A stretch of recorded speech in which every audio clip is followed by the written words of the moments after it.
मान्यवर, अभी जब नेता सदन बोल रहे थे तो उन्होंने कहा कि ये जो संकट है, विपत्ति का काल है, इस काल में विपक्ष हमारा साथ नहीं, ये विपत्ति आ पड़ी है। लेकिन मैं आपके माध्यम से सरकार से पूछना चाहता हूं, ये विपत्ति आई हुई कैसे है? मान्यवर, ये विपत्ति लाई हुई विपत्ति है, ये लाया हुआ संकट है, आया हुआ संकट नहीं मान्यवर। ये लाया हुआ संकट कैसे है? देश की जनता को नहीं पता था मान्यवर, आपको भी नहीं पता था, हमको भी नहीं पता था, लेकिन आदरणीय प्रधानमंत्री जी को पता था कि जो हार्मोज का समुद्री मार्ग है, वहां से भारत की जरूरत का 60% कच्चा तेल आता है मान्यवर, और 50% भारत के जरूरत की गैस आती है। तो मैं आपके माध्यम से पूछना चाहता हूं कि जब वो हार्मोज का समुद्री मार्ग 60% से ज्यादा ईरान के रास्ते में आता है, ईरान के कब्जे में आता है, तो ईरान से तू कौन मैं खामखा जबरदस्ती झगड़ा करने की आपको जरूरत क्या थी?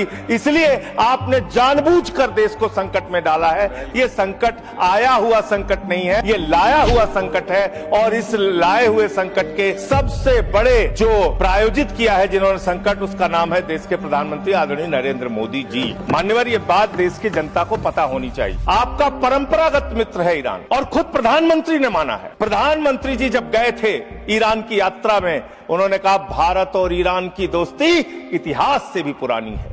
ये प्रधानमंत्री के वक्तव्य हैं। उन्होंने खामेनेई जी को कुरान की पांडुलिपि भेंट की थी 7वीं शताब्दी की मान्यवर। उन्होंने चाबार पोर्ट का समझौता किया था, जिसका बखान प्रधानमंत्री ने खूब किया कि भारत का व्यापार बढ़ जाएगा। 2019 तक भारत को ईरान से सस्ता तेल मिलता था, रुपए में तेल मिलता था, गैस मिलती थी, हमारा मित्रतापूर्ण संबंध था उनसे। लेकिन भारत के प्रधानमंत्री खामेनेई की मौत पे खामोश रहते हैं। 160 स्कूली बच्चे मार दिए जाते हैं, खामोश रहते हैं। और इतना ही नहीं मान्यवर, ईरानी नौसेना को हमने अपने युद्धाभ्यास में बुलाया, और जब वो नौसेना का जहाज वापस जा रहा था, 100 नौसैनिक मार दिए गए ईरान के, अमेरिका के द्वारा। प्रधानमंत्री खामोश, हमारे मेहमान मारे गए, एक शोक संवेदना के शब्द हमने नहीं बोले। आपने जो तेल और जो ऐसे समय में 60 रुपए घरेलू गैस का दाम और 115 रुपए कमर्शियल सिलेंडर का दाम आपने बढ़ाने का काम किया। तो पूरे देश में एक हाहाकार की स्थिति है। इसको नियंत्रित करने के लिए झूठ बोलने के बजाय सच्चाई को स्वीकार कीजिए।